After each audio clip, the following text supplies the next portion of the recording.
luksa, ibig sabihin hindi mo napasaya yung tao. Sapagkat yung nagpasaya lang ang namimiss at ipinagluluksa.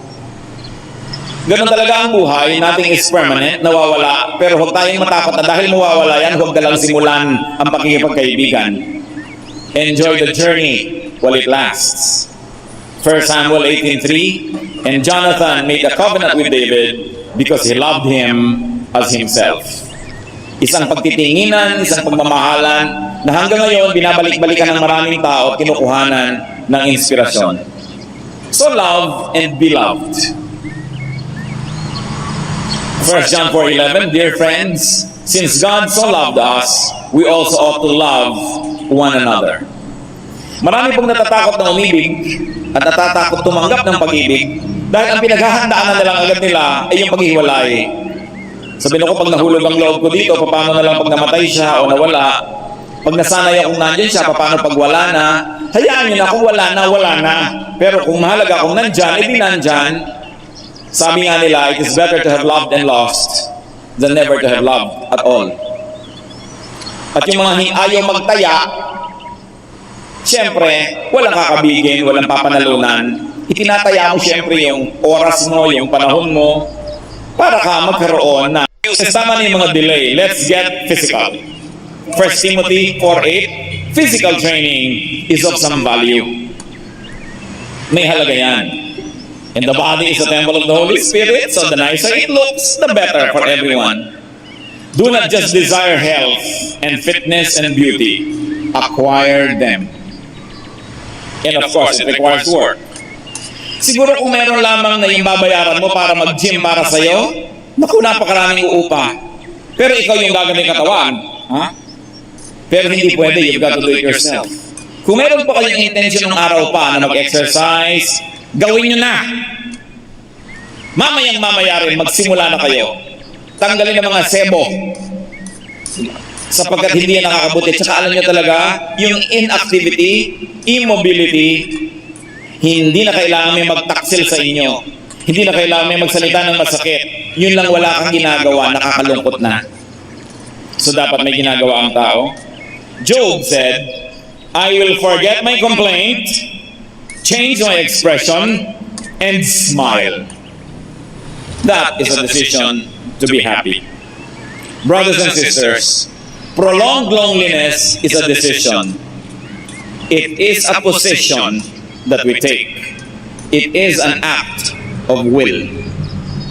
Yung biglang loneliness, alam ba na, may natanggap kang text, may biglang namatay, hindi mo makokontrol yun, malulungkot ka. Nabiyudo ka, nabiyuda, may namatay, nalulungkot ka. May sunog kang bahay, may nabigo kang pangarap, malulungkot ka. Pero ang kalungkutang nagtatagal, desisyon na yan ng may katawan na malulungkot siya. And you may decide not to be lonely. I don't know if you knew this, but those who have prolonged loneliness have actually decided that they'd live lonely lives. Kaya pati mga kulay na isinusuot niyan, malulungkot. Ang mga kurtina sa bahay niyan, malulungkot. Ang mga pinapakinggang tugtog, malungkot. Ang pinapanood ng mga pelikula, malungkot. Ang mga kausap, mga malulungkutin. Tapos nagtataka, Diyos ko, bakit po ba ang lungkot-lungkot ko? Eh di magpakasaya ka. Alam nyo, basta hindi masama, umarya kayo, gawin nyo. Para kayo sumaya. Huwag kayong makikinig, huy, matanda ka na. Huwag ka na magsuot ng ganyan. Eh no, kakainin ako ng lupa, hihiga na ako sa ataol dahil matanda na ako.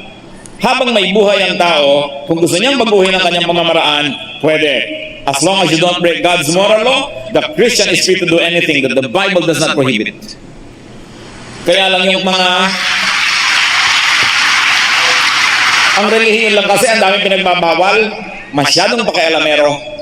Dumiretso kayo sa Diyos, higit siyang maunawain at mas masayang kasama kesa sa mga religious leaders. You know, religion is obsessed with control. They will control the length of your hemline, the length of your hair, everything. No? Sapagkat siyempre, nagiging importante ang mga religious leaders kung ang lahat ay controlled na controlled. But the truth sets free. There are very, very few moral laws that we should really consider and live by. And in all other areas of life, sabi nga ni Lord, Except for this one tree, you may eat of everything. Isa lang ang pinagbawal na puno, lahat pwede na. Ang relihiyon, lahat bawal except one. Kaya hindi sumasaya ang mga tao, nabibilanggo, puro pagtitimpi, puro pagtitiis, puro pagdurusa na hindi naman hinihingi ng Diyos. The Lord said in John 10:10, I came that they might have life and have it to the full. Well, loneliness is a decision. Happiness is also a decision. Happy people decide to be happy. Lonely people decide to be lonely. It is really in your hands. Happiness is a position. Happiness can be willed. So decide to be happy. Decide to add happiness to your life. Kung may mga karakter sa buhay niyo na walang ginagawa kundi mang iniis, sabihin niyo, hindi kita pagtatagumpayin, hindi ako maiinis sa'yo. Hindi ko pagtatagumpayin ng ulan o araw, pag-a-adjust ako.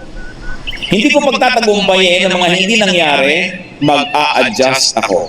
It is a matter of decision. God likes you to be happy. God likes you to live a full life.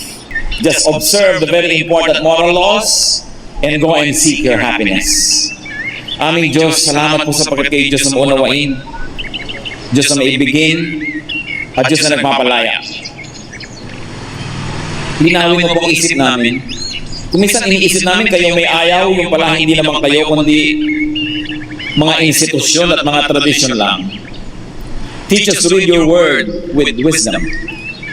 Ituro mo po sa amin kung alin doon ang binabasa dahil dapat lang malaman at kung alin naman ang dapat sundin. Give us wisdom. Teach us. At mga Panginoon, sa aming paghahanap at paghahangad ng kaligayahan, maging daan din kami para lumigaya ang aming kapwa. Maging sensitive nawa kami na hindi yung kaligayahan namin ay ikinulungkot ng iba. But in our search for happiness and meaning, may we be sensitive to other people around us. Compassionate, and even accommodating. Nawa Panginoon, kung may mga kapatiran dito na generally malungkot, palayain niyo. Buksan niyo ang aming mata at makita namin kung ano mga problemang kami mismo ang lumilikha. Kung anong mga lungkot ang nandyan dahil una inimbento namin o kaya pinapayagan namin. Turuan niyo kami Panginoon na itaboy ang mga kalungkutan na ito at tanggapin ang mga pagpapalang sa iyo lang nagmumula. Mga kapatid, habang tayo nakayuko, thank God for many wonderful things you get from God and receive and actually enjoy. Then open your eyes to see that some things that you might be complaining about may actually be blessings. As they say, blessings in disguise. And then ask God to continue to give you wisdom so that you may make the right decisions all the time to be happy. Happiness